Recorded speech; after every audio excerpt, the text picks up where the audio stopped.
चीन युद्ध के लिए बेचैन है। वो अपने टॉप सीक्रेट के तौर पर परमाणु और हाइड्रोजन बम बनाने में जुटा है, जिसका पता दुनिया को चल गया है। चीन चोरी छिपे हथियारों का जखीरा जमा कर रहा है। मिसाइलें और तोपें ही नहीं, बल्कि वो परमाणु और हाइड्रोजन बम जैसे घातक हथियार भी तैयार कर रखे हैं।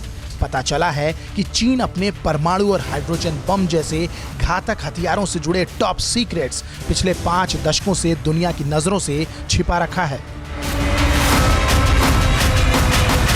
चीन का सुपर सीक्रेट अब खुल चुका है, लेकिन ये पता लगाया जाना अभी बाकी है कि पूरे 50 सालों में कितने विनाशकारी हथियार जमा कर रखे हैं, जिनके बल पर जिनपिंग का ड्रैगन ब्रिगेड जंग की बोली बोलने लगा है।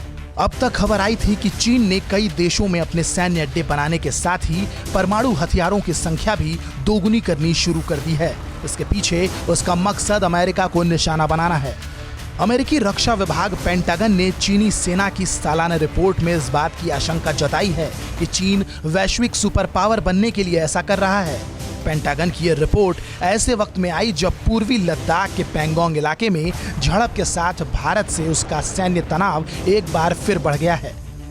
अमेरिका भी भारत की सीमा पर चीनी हरकतों को बारीकी से परख रहा है।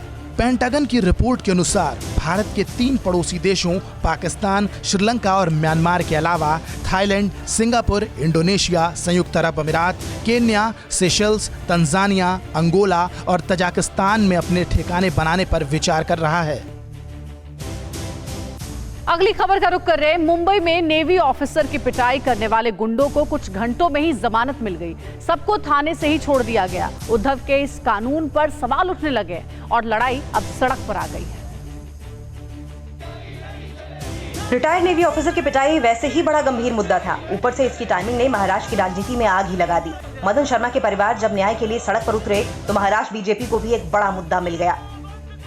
पुलिस को मैं दोष नहीं दूंगा, क्योंकि पुलिस अपना काम करना चाहती है, लेकिन पुलिस को दबा दिया जाता है कि तुम इस तरह से करो। उद्धव सरकार से हिसाब मांग रहे परिवार की शिकायत अपनी जगह एकदम वाजिब है।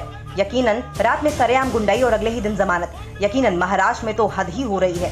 वो उनका लीगल जो सेक्शन देना चाहिए अटेम्प्ट टू मर्डर, वो उन्होंने नहीं दिया है और ये आपको लगता है कि ये अवेलेबल है।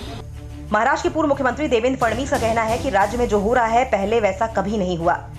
तो 6 लोगों को अरेस्ट किए, लेकिन टेबल बेल दे दी, 10 मिनट में उनको छोड़ दिया। अगर इस प्रकार से बातें होगी तो मुझे लगता है कहीं ना कहीं जिस प्रकार का ये वातावरण तैयार हो रहा है, ऐसा तो महाराष्ट्र में इससे पहले हमने कभी नहीं देखा। वहीं सालों साल शिवसेना के साथ रही बीजेपी के नेता और हरियाणा के मंत्री को शिव सैनिक अब किसी गैंग की तरह नजर आने लगे हैं। जहाँ एक अधिकारी के साथ मारपीट की बात हो, ये सारे स्टाइल ये दादाओं के हुआ करते हैं, ये भाइयों के हुआ करते हैं। जो भाई कहलाते हैं अपने आप को, ये उनके होते हैं। ये किसी भी प्रजातांत्रिक सरकार के तरीके नहीं होते। मामले ने तूल पकड़ा तो बात रक्षा मंत्री तक भी पहुंची। राजनाथ सिंह ने कहा कि पूर्व सैनिकों पर हमले बर्दाश्त नहीं किए जाएंगे। शिवसेना कह रही है कि दोषियों को छोड़ा नहीं जाएगा, लेकिन उद्धव की सेना के वादे पर एतबार नहीं हो रहा। परवाह देश की, सोमवार से शुक्रवार रात 10 बजे TV9 भारतवर्ष पर।